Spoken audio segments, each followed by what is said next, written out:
का माझं नाव मृत्युंजय गायकवाड. मी विट्यातून बोलतोय. विटा टीममध्ये काम करतोय, संजय भाई यांच्या टीममध्ये. रिलायन्स मल्टीट्रेड प्रायव्हेट लिमिटेड या कंपनीत काम करत असताना मला ह्यांचा नंबर मिळाला. मी यांच्या घरी आलो आणि त्यांना रिलायन्सची माहिती सांगितली. तर ह्यांना काय त्रास होता आणि ह्यांनी कशासाठी घेतलं आणि ते घेतल्यानंतर ह्यांना काय लाभ झाला हे आपण त्यांच्याच तोंडून ऐकूया. ह्यांना काय त्रास होता? हे 7 महिन्याचा मुलगा होता. तेव्हापासून याला खोकला यायला लागला, ताप यायला लागला. मग आम्ही दवाखान्यात गेलो डॉक्टरकडे घेऊन. डॉक्टर काय म्हणलं, हे याला बाळदम आहे आणि आता हे कसा बरं व्हायचं, ते औषधं कुठली कुठली घेणार तुम्ही. आम्ही म्हटलं तुम्ही काढल्यात देणार ते घेणार, बरं वाटलं आम्हाला एवढंच पाहिजे. तर जेव्हा 4 दिवस चांगलं झालं की आणि लगेच चालूच. मग डॉक्टर म्हणलं जरा दुसरीकडे बघा. दुसरीकडे बघितलं तरी काय फरक नाही पडला. मग आता मी तसा त्रास सोसला. त्यानं पंप घ्यायचा, ओढायचा, औषधं ते बाटल्या द्यायचे डॉक्टर दुसऱ्या, तेव्हा मिसळून पाजायचो.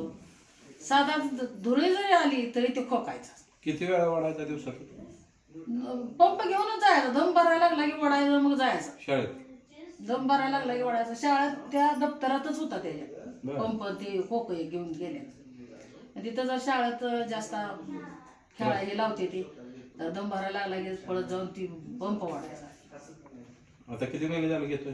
आता ही 4थी बॉटल आहे त्याची. 4थी बॉटल आहे. तर आता ह्या महिन्यात त्यानं काय तेलकट ही काय खाल्लं तर खोकला नाही. त्याला काय खायचं, आम्ही घरात असं पुरी खाल्ली नाही कधी त्यानं, असं दुकानचं काय खाल्लं नाही, केळ खाल्लं नाही, काय खायचं त्याची हीच राहिली नव्हती. म्हणून त्याची तब्येत अशी. खाल्लं की त्याला लगेच खोकायचा. अमृत ज्यूस घेतल्यापासून तेल, चपातीला तेल सुद्धा आम्ही ज्यादा लावून देत नव्हतो त्याला, खोकायचा. पण आता सगळं ह्या महिन्यात चालतंय त्याला. काय सगळं दुकानातलं खातोय, केळ खातोय, दूध सगळं घेतोय आता. तर पंप ओढतो का? नाही आता बंद झालं. बंद झालं. अरे वा. नाही ओढत आता तर नाही. तुम्ही काय सांगाल आता लोकांना की बाबा अमृत ज्यूस बद्दल काय सांगाल? लोकांना काय सांगायचं, आपल्याला फरक पडलाय, तुम्ही सगळ्यांनी घ्यावं, लहान मोठ्याने फरक पडतोय. सगळ्या घेतलं तर हे काय दवाखान्यात जाण्यापेक्षा ही घरात आपला उपाय चांगला आहे. हा, घरातल्या घरात चांगला आहे. माझ्या घरात आता 10-12 माणसं आहे. ती 60-70 बाटली झाली आता माझ्या घरात. टोटल माझ्या सोनाला तोरल्या. तुम्हाला सांगते, महिन्याला मासिक पाळीला इतका तिला त्रास होत होता. ही बाटल्या घेतल्यापासून तिला आता तो पण त्रास जरा अजिबात त्रास नाही. सारखी म्हणते की मी अजून बाटली घेऊन पिते, कायमच्याच घेतल्या तरी मला बरं वाटेल. एवढा तिला त्रास होत होता. खूप छान, चांगलं आहे. आता काय सुद्धा त्रास नाही.